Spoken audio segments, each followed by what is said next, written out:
देश दुनिया की रखे खबर, हर रोज हर शाम कानों कान सुनते रहें द लेंस पॉडकास्ट। रहे अपडेट लेंस के साथ। नमस्कार, आज तारीख है 24 मार्च, दिन मंगलवार। मैं हूं अरुण पांडे। आप सुन रहे हैं द लेंस का न्यूज पॉडकास्ट राउंड अप, जहां होंगी खबरें देश दुनिया की और आखिर में होती है खबर खास। पश्चिम एशिया में बढ़ते तनाव के कारण देश में जारी ऊर्जा संकट पर केंद्र सरकार ने आज शाम सर्वदलीय बैठक बुलाई। बैठक में रक्षा मंत्री राजनाथ सिंह, गृह मंत्री अमित शाह, विदेश मंत्री एस जयशंकर, वित्त मंत्री निर्मला सीतारमण, स्वास्थ्य मंत्री जेपी नड्डा और संसदीय कार्य मंत्री किरण रिजिजू शामिल रहे।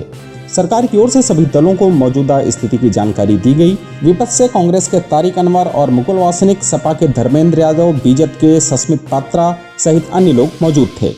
तृणमूल कांग्रेस ने बैठक से दूरी बनाई और राहुल गांधी भी इस बैठक में शामिल नहीं हुए।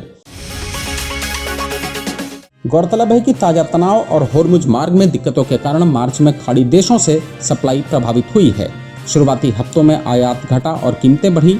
सरकार की ओर से पहले जानकारी दी जा चुकी है कि अब 70% कच्चा तेल होर्मुज के बाहर के रास्तों से आ रहा है। रूस से आयात तेजी से बढ़ा है और मार्च में रिकॉर्ड स्तर पर पहुंच सकता है।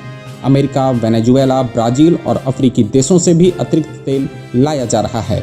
देश के पास रणनीतिक पेट्रोलियम रिजर्व और तेल कंपनियों के स्टॉक मिलाकर करीब 74 दिन का भंडार है।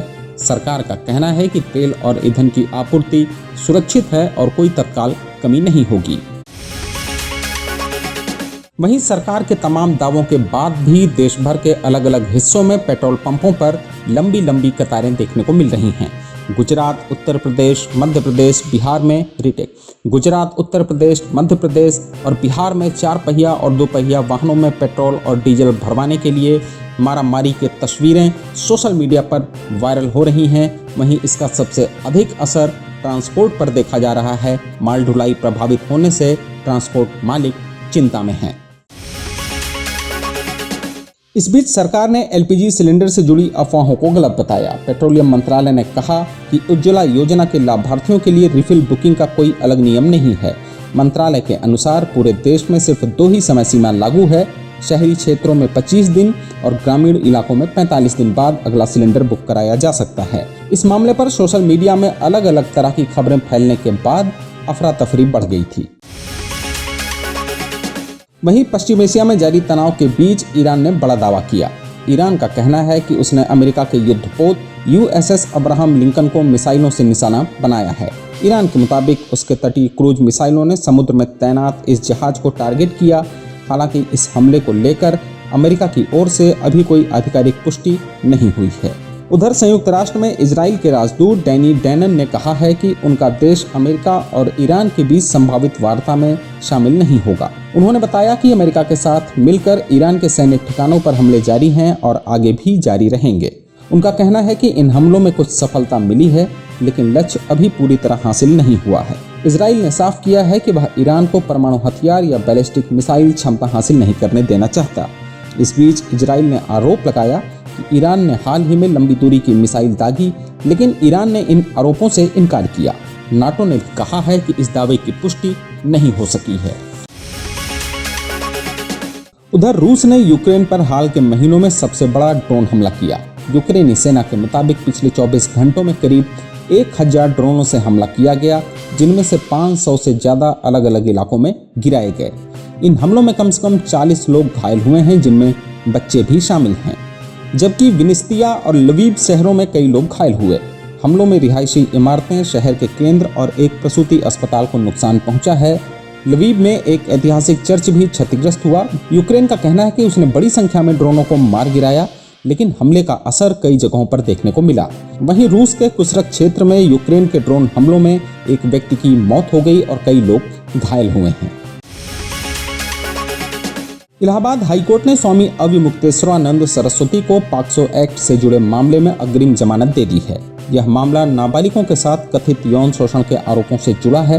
कोर्ट ने सुनवाई के दौरान कुछ सवाल उठाए। अदालत ने कहा कि पीड़ितों द्वारा घटना की जानकारी अपने परिवार को न देकर किसी और को बताना सामान्य नहीं लगता। साथ ही शिकायत दर्ज करने में देरी पर भी संदेह जताया गया। मेडिकल रिपोर्ट में भी कोई स्पष्ट सबूत नहीं मिला है और आरोपी का मेडिकल परीक्षण नहीं होने पर भी कोर्ट ने सवाल उठाए। अदालत ने यह भी कहा कि एफआईआर के बाद पीड़ितों के इंटरव्यू मीडिया में दिखाना कानून के खिलाफ है।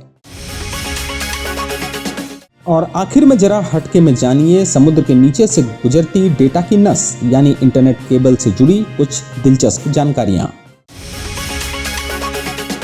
दुनिया के इंटरनेट नेटवर्क की एक बड़ी नस गुजरती है लाल सागर और सुएज नहर के आसपास के समुद्री रास्ते से। इस इलाके से करीब 15 से 20 प्रमुख अंडरसी इंटरनेट केबल गुजरती है। ये केबल यूरोप, एशिया और अफ्रीका को आपस में जोड़ती हैं।